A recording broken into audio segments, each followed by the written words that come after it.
Chez Amazon, tout le monde a sa chance, d'accord? Donc on ouvre vraiment nos portes à tous les vendeurs qui le désirent. On permet vraiment à tous de venir vendre sur Amazon. Bonjour à toutes et à tous, bienvenue à ce nouvel épisode du podcast Les Experts Marketplace.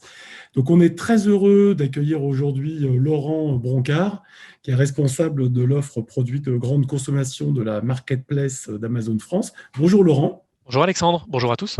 Alors, donc, Laurent, on a hâte que tu nous répondes effectivement aux questions qu'on pose toujours un peu dans le cadre de ce podcast, hein. On rappelle un peu le fil rouge qui est de comprendre la proposition de valeur de la marketplace. Donc, je pense que beaucoup de gens connaissent la marketplace d'Amazon France, mais tu vas nous en apprendre forcément un peu plus. De parler aussi des vendeurs, de leur modalité d'onboarding, de leur sélection, etc.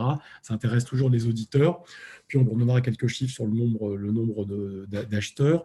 On parlera un peu des sujets de paiement aussi, des features qui sont proposés sur la marketplace. Et puis voilà, j'aurai quelques questions ouvertes pour la fin. Voilà, ça te va Laurent comme ordre du jour? Parfait. Alors très bien, donc Amazon a déjà plus de 20 ans, puisque la filiale française a été, sauf erreur de ma part, mais créée en 2000. Dans la foulée, la marketplace a été ouverte. Alors c'est un exercice toujours un peu difficile et ramassé que je demande aux gens que j'interviewe, mais est-ce que tu peux, Laurent, nous résumer la proposition de valeur de la marketplace d'Amazon France en une phrase, ou quelques lignes, hein. Ok, j'essaye, ça marche. Alors, il y en a deux, hein. Il y a pour les consommateurs et puis pour les entreprises. Alors, pour les consommateurs, moi, je dirais que c'est quelque chose du genre, trouvez tout ce que vous cherchez sans mauvaise surprise et au juste prix et faites-vous livrer rapidement. Ça, c'est l'ADN d'Amazon depuis sa création. Et la marketplace, pour les entreprises, enfin pour les vendeurs qui cherchent à vendre en marketplace, ce serait quelque chose comme venez multiplier vos ventes sur Internet en utilisant les solutions clés en main et le trafic mondial d'Amazon. D'accord. Bon, on retrouve effectivement une valeur qui est importante aussi, c'est la valeur de parfaite exécution, qui fait, je pense, l'une des singularités aussi d'Amazon. Sur les chiffres, notamment la part en fait des activités marketplace dans les activités globales, que tu peux partager quelques informations avec nous? Oui, on est une boîte cotée, donc effectivement, on publie nos résultats annuels au niveau monde. Hein, en 2020, on a fait 320 milliards d'euros de chiffre d'affaires. Et là-dessus, la marketplace pesait environ 60%, c'est ce qui a été publié. Et ce ratio de plus de la moitié, qui est en croissance, hein, continue chaque année. C'est un ratio mondial, mais il est relativement similaire suivant les différents pays où on opère. D'accord, donc il y a une dynamique assez forte qu'on observe, hein, dans tous les pays, hein, sur effectivement la croissance forte des activités de la part marketplace, des activités des vendeurs en ligne. Donc j'imagine qu'également avec l'activité un peu singulière qu'on vit depuis maintenant un peu plus d'un an avec la Covid-19, ça a pas mal changé, ça a évolué les activités, enfin, les comportements aussi, et puis accéléré la transformation digitale des entreprises. Est-ce que ça, c'est des choses que vous avez perçues dans votre activité? Ouais, c'est sûr que, on a vu comme tout le e-commerce en France, une certaine accélération, mais c'était déjà une tendance de fond, hein. Le e-commerce en France, c'est pas un secret. Nous, on a divulgué en novembre dernier notre chiffre d'affaires, en France, qui était une première, Oui. qui s'élevait à 5,7 milliards d'euros, déjà en croissance de plus 27% d'une année sur l'autre, donc porté par la marketplace, hein, puisqu'on fait plus de la moitié du chiffre d'affaires Mhm. et qui s'est accéléré, durant l'année 2020 avec le contexte. Mais je pense que si tu veux, cette accélération, c'est aussi le fruit de tous les efforts qu'Amazon fait depuis la création de la marketplace. Alors, tu disais 2003 en France, mais encore avant au niveau Bien sûr. mondial. Oui. Et des efforts d'investissement pour développer des produits, développer des entrepôts, développer tout un support pour que les vendeurs puissent grandir. Tu vois, depuis 2010, on a investi plus de 9 milliards d'euros en France, en termes d'entrepôts, en termes d'équipes pour bâtir des produits, etc., de tech, de dev. Et aujourd'hui, ça fait plus de 25 sites logistiques en France et près de 10 000 employés, auxquels vont s'ajouter 3 500 en 2021. Donc, ce que je veux dire, c'est que cette croissance du chiffre d'affaires, elle est portée, certes, malheureusement, on va dire, par le contexte du Covid, mais elle s'inscrit finalement dans une continuité de croissance assez forte qui vient du fait qu'on investit continuellement. Tout ce qu'on gagne, on le réinvestit en logistique ou en tech pour que nos produits soient toujours prêts à servir les vendeurs et à leur permettre de faire plus de choses plus vite.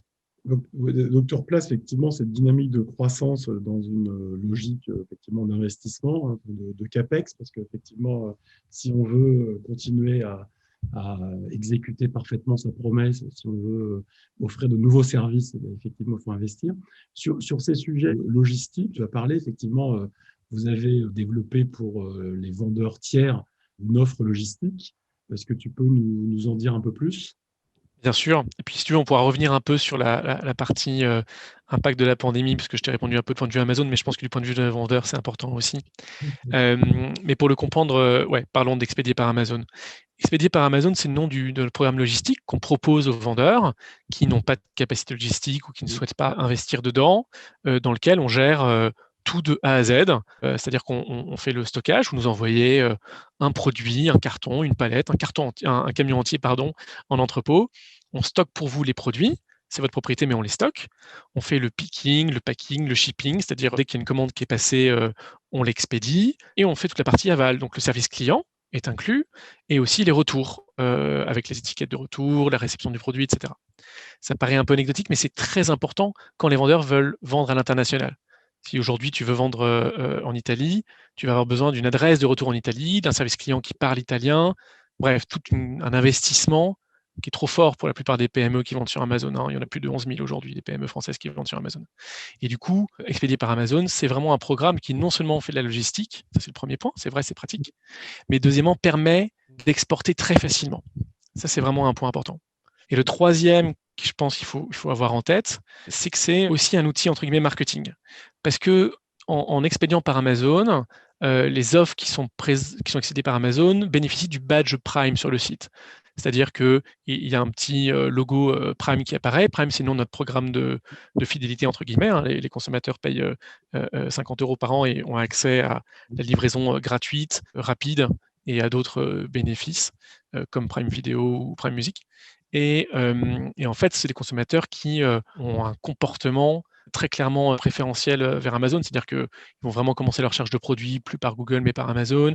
Et puis, face à cette immensité de produits qu'on peut trouver sur Amazon, ils vont filtrer très vite sur les produits qui ont une offre Prime pour être sûr de bénéficier de la livraison gratuite et puis rapide qu'on propose quand c'est expédié par Amazon. Donc, c'est vraiment aussi un accélérateur de conversion. Et on le voit, hein, nos vendeurs qui utilisent expédié par Amazon, au-delà de l'aspect logistique ou export, ils ont une conversion de leurs offres, hein, des vues qui se transforment en achats, qu'on demande de plus à 60 à 70%. Ça, en tout cas, c'est ce qu'on voit depuis plusieurs années. Alors, ce qui est intéressant, c'est effectivement, si on boucle avec aussi le sujet, hein, du podcast, la proposition, enfin, les marketplaces, la proposition de valeur de la marketplace, c'est aussi de pouvoir justement des vendeurs absorber un certain nombre de complexités. Tu parlais d'export, donc effectivement, il y a de la complexité forcément, s'il y a de la gestion des retours, du support dans une langue qui est pas celle du vendeur. Donc là, il y a une proposition de valeur effectivement qui est intéressante et qui est effectivement voilà, la plateforme, c'est un moyen pour ces entreprises d'aller, ces PME, de pouvoir finalement processiser toute leur exportation. Donc, Oui, voilà. Tu voulais ajouter quelque chose tout à l'heure sur le ouais, sujet? ouais, effectivement, je trouve que c'est toujours intéressant de prendre des exemples un peu concrets parce que finalement, sinon le discours est un peu corporate ou théorique, tu vois. Mais sur l'histoire de Expédié par Amazon, par exemple, moi j'ai une boîte que je connais bien qui s'appelle Chabioté, qui vend du thé transformé en France, qui est une boîte qui fait une PME qui vend du thé et qui, si tu veux, nous dit, nous, sans Expédié par Amazon, il nous faudrait 5 personnes de plus pour gérer les logistiques et ça nous prendrait du temps et on ne pourrait pas développer des nouveaux produits, on ne pourrait pas investir en R&D pour faire des nouveautés, des nouvelles tisanes. Ça, c'est quelque chose qu'il dit régulièrement et je pense que c'est intéressant d'avoir en tête que cette partie logistique, ça permet aux vendeurs de se consacrer à d'autres choses, d'investir des ressources et du temps sur le produit lui-même. Je pense que c'est vraiment l'un des aspects. Comme Euh, effectivement, un ROI, c'est toujours le make or buy, quoi. ouais, et puis pour revenir un peu sur l'histoire du Covid. Je pense que moi, j'étais frappé du nombre de vendeurs sur la marketplace qui soit étaient vendeurs depuis déjà quelques années, soit nous ont rejoints parce que les confinements ont fermé leurs magasins physiques, ils ont cherché un nouveau moyen de survivre et qui ont vraiment bénéficié de cet engouement pour le e-commerce des consommateurs, hein. que ce soit des libraires, des grossistes de Rungis, même des coopératives de légumes de Bretagne. Voilà, on a pas mal d'exemples de beaux succès. Tu vois, la librairie que j'évoquais, par exemple, qui est à Besançon, qui s'appelle la librairie à la page, il dit voilà, moi j'ai pu rester ouvert parce que sur Internet, j'avais des commandes tous les matins, tous les jours, j'ai pu payer mon loyer, mes charges sociales, le salaire de mon employé à plein et pas le salaire partiel proposé par l'État. Et je suis heureux d'avoir pu bénéficier de cet engouement des livres sur l'e-commerce. Alors tu vois, on a beaucoup débattu de les pauvres libraires qui sont fermés pendant le confinement, et c'est effectivement un drame pour la plupart d'entre eux, mais certains ont fait le pas de se lancer sur Internet et de jouer le jeu et ont pu trouver un canal de vente additionnel. Et je pense que c'est vraiment ce qui permet en tout cas de mes équipes, d'être heureuses de leur métier, de la marketplace et de tous les produits qu'on développe pour aider ces boîtes à rapidement vendre sur Internet, quoi. Alors, ces boîtes, parlons un peu justement, restons un peu sur justement ces vendeurs. Pour les onboarder, quand elles s'onboardent, il y a une grande partie d'actions qu'elles font elles-mêmes, hein, pour s'enregistrer, créer leur compte, etc. Après, comment tes équipes interviennent, à quel moment pour les faciliter l'onboarding? Ouais, alors chez Amazon, tout le monde a sa chance, d'accord? Donc on ouvre vraiment nos portes à tous les vendeurs qui le désirent. On permet vraiment à tous de venir vendre sur Amazon, en tout cas de demander à vendre chez Amazon. Et ensuite, nous, on va appliquer le process KYC, donc Know Your Customer, qui est un process légal aujourd'hui pour être sûr de proposer des vendeurs intègres et honnêtes et fiables à nos consommateurs. Et donc, on va appliquer de manière relativement draconienne, hein, je pense, sur le marché, des vérifications en termes de papier d'identité, de papier administratif sur la boîte. Voilà, on va regarder pas mal de choses. Ça prend, suivant les cas, quelques jours à quelques semaines pour vérifier vraiment toute la situation du vendeur et être sûr que c'est une entreprise fiable. Et à partir de ce moment-là, on donne l'autorisation de vente et le vendeur peut se mettre à vendre son produit. Ça, c'est pour la partie un petit peu vérification initiale. Ensuite, à partir du moment où le vendeur est autorisé à vendre, puis un petit peu en parallèle aussi, quand même, histoire de ne pas le bloquer, il peut créer son catalogue. Alors, soit il vend des produits qui existent déjà sur Amazon, donc c'est relativement simple, hein, généralement par code EN, il va les trouver et puis il va juste ajouter son offre. Soit il doit créer des pages produits, parce qu'il apporte une sélection qu'on n'a pas encore créée sur Amazon. Et là, il a plusieurs choix, hein, tout est possible dans notre back-office. Soit il les crée une par une en ajoutant des images, des bullet points, etc. Soit il va charger un fichier Excel qu'il a déjà, soit à son format, soit à celui d'Amazon. Soit il va établir des flux, ou il peut passer par un intégrateur. Je ne vais pas en citer pour ne pas faire de jaloux, mais il y a beaucoup d'intégrateurs sur la place qui permettent de faire le lien. Voilà, je pense que la création de catalogue, c'est quelque chose qui est relativement, je ne vais pas dire le mot simple, parce qu'il y a toujours des moments où on se pose des questions, mais voilà, qui est assez fluide et qui aujourd'hui permet peut-être fait en masse. Alors j'imagine que, parce que tu le disais, tu prenais l'exemple de librairies, etc., bon, qui se sont mis voilà, à la faveur de la Covid, ou même parce qu'il y a une transformation digitale et que c'est des canaux de vente additionnels qui se sont mis à ouvrir des boutiques en ligne, etc. Sur la marketplace. Il y a un enjeu d'éducation aussi de ces vendeurs. Comment vous le traitez? Parce que j'imagine que tu ne connais pas vraiment, tu n'as pas de pratique de e-commerce, de vente en ligne. Si tu crées une boutique, il faut quand même que tu sois un peu, qu'on t'explique un peu certaines choses. Comment vous traitez ces sujets-là, en fait? Ouais, c'est un très bon point. En fait, on le prend en deux temps. Soit avant même que l'entreprise ne soit sur Internet, soit si elle est déjà digitalisée. Avant qu'elle ne le soit, on a notamment créé un programme de formation gratuit en décembre dernier, là, à la suite du Covid, qui s'appelle toujours l'accélérateur du numérique. Donc accélérateurdunumérique.fr, hein, c'est un site internet où tu peux aller, tu vas trouver des dizaines et des dizaines de vidéos, des tutoriels de 3-4 minutes qui t'expliquent plein de choses sur le e-commerce, comment on fait son site internet, comment on achète du trafic, comment on vend sur Instagram, comment on vend en marketplace. Voilà, pas mal de manières différentes d'aborder le e-commerce pour aider toutes ces PME et TPE à démystifier la vente en ligne, à comprendre que c'est accessible, que c'est pas très compliqué, qu'il y a quelques petites choses à savoir, mais que voilà, on donne les clés là. Et puis qu'il y a une myriade d'entreprises ou de fournisseurs de services qui permettent d'accélérer ou d'aller un peu plus vite sur certaines étapes. Et de ce programme-là, tu vois, en 6 mois, on a déjà plus de 5000 inscrits, on a des webinaires réguliers chaque mois qui permettent d'avoir des experts qui répondent aux questions. Ça marche plutôt bien. Donc ça, on est assez content de pouvoir apporter cette réponse assez large, tu vois. C'est pas focalisé sur se lancer sur Amazon, mais c'est aider les entreprises françaises à comprendre le e-commerce. Donc une réponse, comme tu le dis, en amont, qui est très en amont, mais qui est effectivement importante. Exactement. Et elle est cruciale pour l'économie française. pour le pays. Et c'est pour ça qu'on le fait de manière pro bono, hein, c'est gratuit. Et dans un deuxième temps, il y a les entreprises qui sont prêtes à se lancer. Et celles-là, on va les aider à se lancer sur Amazon, hein. Vendre en marketplace, c'est quand même relativement rapide, ça permet des coûts variables. Bon, bref, il y a tous les pour qu'on connaît. Et donc pour ça, on les aide à travers deux types principaux de moyens.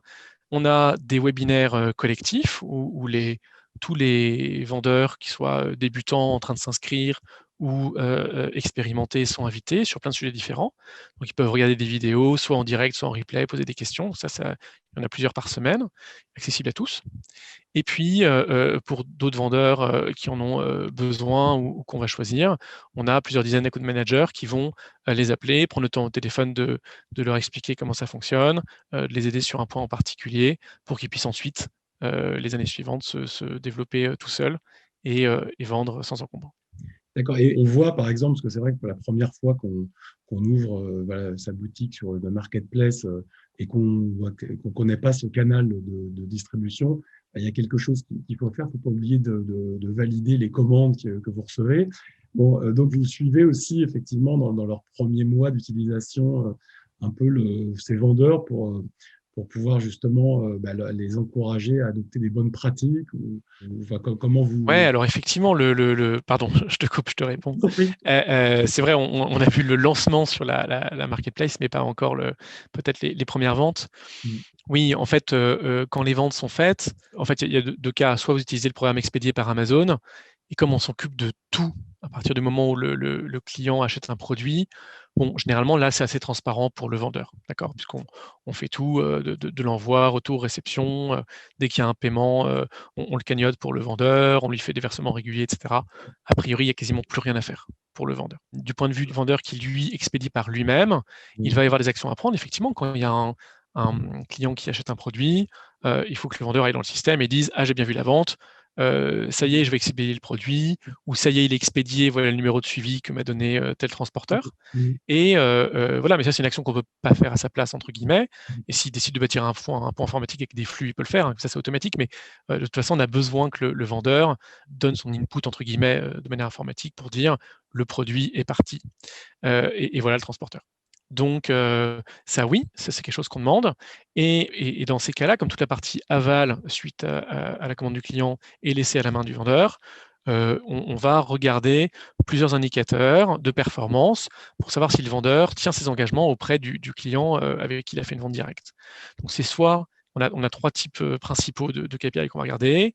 Le premier, c'est le taux de livraison en retard, enfin de commandes expédiées en retard. C'est-à-dire qu'on n'impute pas le retard du transporteur au vendeur, on va imputer le retard d'expédition. C'est-à-dire s'il met 2 semaines à mettre le produit dans un carton et à le déposer à la poste, voilà, 2 semaines, c'est trop long par rapport à ce qu'il a dit au début en s'enregistrant, on va le noter. Le taux d'annulation de commande, si une commande passée par un client et qu'il l'annule proactivement en disant finalement j'ai plus de stock, je me suis trompé, désolé. Et le taux de commande défectueuse. Le produit arrive cassé, ou c'est pas le bon produit, ou le produit est périmé par exemple, et le client s'en plaint. Ça, c'est 3 types de cas qu'on va regarder, et quand il dépasse un certain seuil, mais assez élevé, hein, c'est 1 ou 2%, enfin je veux dire, c'est assez regardé de près, on va proactivement contacter le vendeur pour lui dire: attention, vous arrivez dans une zone où l'expérience client n'est pas optimale, et comme c'est entre guillemets notre société, nos clients, on en prend soin. Qu'est-ce qui ne va pas? Est-ce que vous avez un plan d'action pour corriger le défaut et être sûr que ça n'arrive plus? D'accord. Très intéressant sur justement un peu le portefeuille, enfin, la typologie de ces vendeurs. On voit aujourd'hui beaucoup de marques, alors on les appelle les DNVB ou des marques aussi qui portent des valeurs environnementales fortes, etc., arriver sur le commerce. Comment vous les accueillez, ces marques sur Amazon? Je pense à des marques, tu vois, comme par exemple Respire, etc. Est-ce que vous accueillez ces marques en direct ou les accueillez via des distributeurs?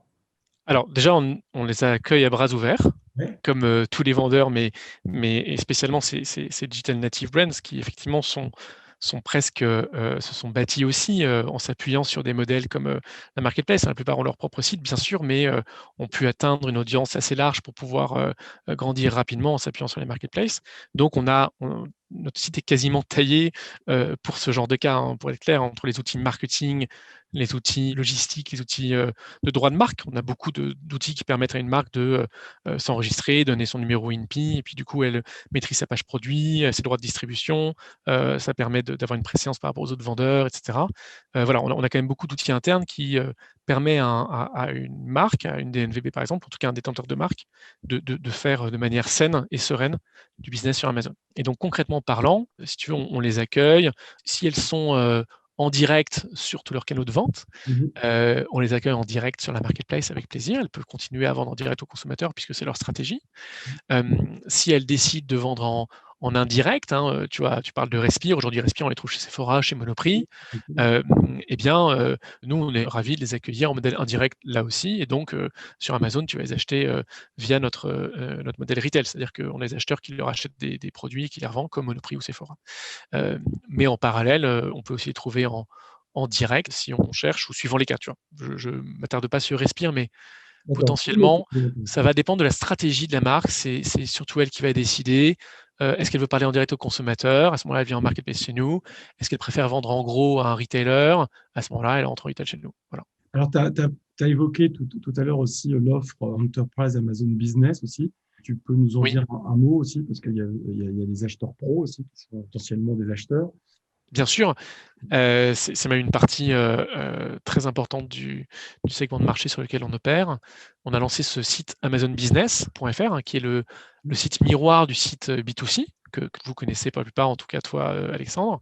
Alors, Et moi, je donc le sur, connais parce que chez Marjorie, on est client d'Amazon Business bon Enterprise. ben voilà, donc en gros c'est un site qui ressemble très fortement au site consommateur, sauf que pour entrer, il faut donner un numéro de SIRET. Donc c'est Voilà. réservé aux professionnels, et là il y a un accès à toute une offre qui est réservée aux professionnels. Et donc on va trouver des fournitures de bureau jusqu'à des machines-outils, en passant par des consommables potentiellement alimentaires pour les hôtels ou les cafés. Et, euh, et il y a des produits techniques qui permettent de rendre la vie plus facile aux acheteurs professionnels, que ce soit une facturation hors taxe, soit des réductions sur quantité. Voilà, il y a pas mal de fonctionnalités qui ne sont pas disponibles sur le site B2C puisque ça n'a pas lieu d'être. D'accord, c'est très lié au B2B. Alors, pour terminer, parce que le temps tourne et on aura encore plein de choses à se dire, mais sur la transaction, la mode aujourd'hui au paiement fractionné, vous mettez en place du paiement fractionné. Est-ce que ça fonctionne bien? Enfin, vous voyez que ça a un impact sur la fidélisation, enfin, l'augmentation des paniers moyens, etc., tout ça? Oui, oui, nettement, effectivement, on a mis en place le paiement 4 fois sans frais Mhm. pour le consommateur. Et je ne peux pas vous dévoiler le chiffre, mais on voit effectivement une augmentation certaine de la conversion. Je pense que c'est une solution que les clients plébiscitent. Et tant mieux si dans ces périodes difficiles, on leur permet de faire attention à leurs dépenses tout en ayant accès aux produits dont ils ont besoin. Il y a beaucoup de... Après, on essaye de toute façon d'avoir un portefeuille le plus large possible de solutions de paiement. Hein, tu vas trouver à peu près tous les types de cartes bleues, bien sûr, mais le prélèvement bancaire, si tu donnes ton RIB, le compte Amazon prépayé, tu peux même, je ne sais pas si tu savais, mais il y a 15 000 points physiques en France où tu peux aller payer en cash, ça te crédite ton compte Amazon et ensuite tu peux le dépenser virtuellement. Donc en vrai, si tu veux payer en cash, tu peux, il faut juste y prendre un peu à l'avance. Voilà. Et puis on a Amazon Pay, qui est un peu le PayPal d'Amazon, qu'on a développé et qui permet justement aux autres sites de proposer cette solution aux clients qui, étant un consommateur Amazon, rentre juste ses login mot de passe Amazon et puis il peut payer quoi. Très bien. Alors, Laurent, juste pour finir, ça sera intéressant aussi que tu nous dises, que tu nous donnes quelques infos sur un sujet qui intéresse beaucoup les auditeurs, qui est l'économie circulaire, l'économie du reconditionné, pour nous dire les initiatives que vous avez prises aussi en la matière. Effectivement, Lou, les produits reconditionnés, c'est une opportunité importante. Pas tout le monde a Back Market ou d'autres types d'acteurs spécialisés là-dedans en tête. Des Et je pense que verticales. c'est Non, mais voilà, c'est un vrai sujet. Et puis surtout en France, par rapport à nos voisins européens, on a quasiment une longueur d'avance là-dessus. Donc c'est super, hein. Je pense qu'Amazon fait attention à son empreinte carbone. Et donc je vais répondre à la partie business, mais je pense que c'est quand même un rôle qu'on a à jouer, qui est très fort et qu'on a à cœur. Le reconditionné chez nous s'appelle Renewed. Mhm. Bon, voilà, c'est un nom anglais, mais parce c'est le même partout. Et aujourd'hui, on vend de plus en plus de produits reconditionnés avec différents grades, de très bon état à état acceptable, etc. Et on accompagne beaucoup de vendeurs de reconditionnés sur la marketplace qui peuvent vendre leurs produits comme ils vendent d'ailleurs en parallèle, hein, sur Back Market ou d'autres marketplaces. Donc ça, on le fait. Et l'économie circulaire, c'est quelque chose sur lequel on regarde beaucoup ce qui se fait. On a beaucoup de projets dans les cartons pour se lancer. Et aujourd'hui, on prend à cœur de faire attention à tout ça. Tu sais, il y avait un reportage sur Capital il y a quelque temps sur le fait que les produits en entrepôt étaient détruits quand les vendeurs le désiraient. Hein. Ce n'est pas la décision d'Amazon, c'est la décision des vendeurs. Maintenant, on propose vraiment plusieurs associations humanitaires à qui on peut donner les produits au lieu de les détruire. Et ça, on voit que ça marche bien aussi. Voilà, on est content de pouvoir s'améliorer en continu. Très bien. Ben, écoute, merci Laurent. On a encore beaucoup de choses, encore beaucoup de questions, mais on essaie de refaire un point. Je le fais avec mes invités dans 6 mois.